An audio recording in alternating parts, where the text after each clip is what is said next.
சமீபத்தில் ஒரு பத்திரிகையில் ஒரு செய்தி படிக்க நேரிட்டது.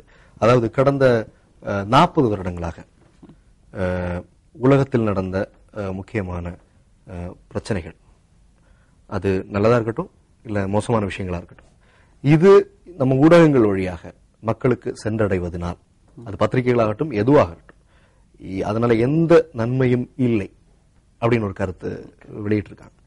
இதை பத்தி நீங்க என்ன நினைக்கிறீங்க? அந்த கருத்துல எனக்கு உடன்பாடு இல்லை. அது யாரு வெளியிட்ட கருத்துன்னு தெரியல. ஒரு சின்ன உதாரணம் சொல்லணும்னா, இப்போ ஈழ போராட்டம், நம்ம ஈழத்தை பத்தி பேசிட்டு அடுத்த கேள்வி நான், ஈழ போராட்டத்துல இப்போ காசி ஆனந்தன் அவர்களுடைய எழுத்துக்கள் உருவாக்கிய தாக்கத்தை யாருமே மறக்க முடியாது. இன்னொன்னு எந்த கட்டுரைகளுமே இரண்டு விதமான பணிகளை செய்ய முடியும். ஒண்ணு மக்களுக்கு அது குறித்த தெளிவான ஒரு விழிப்புணர்வை உருவாக்க முடியும். ரெண்டாவது மக்கள், அதாவது தீவிர ஆர்வமுடைய மக்களை எந்த ஒரு அணிக்காக எந்த பக்கம் அவர் ஆதரவோ அந்த பக்கத்தை கொண்டு சேர்க்க முடியும். அந்த இரண்டு விஷயங்களையும் கட்டுரைகள் செய்து கொண்டுதான் இருக்குன்னு நான் நம்புறேன். ஏன்னா 40 வருடங்கள்ன்றது சுதந்திரத்துக்கு பிந்தைய காலத்தை குறிப்பிடுறாங்க. ஏன்னா சுதந்திர காலத்துல நமக்கு தெரியும், அந்த சுதந்திர கால கட்டுரைகள் இந்திய போராட்டத்திற்கு எந்த அளவிற்கு உறுதுணையாக இருந்ததுன்றது நமக்கு தெரியும்.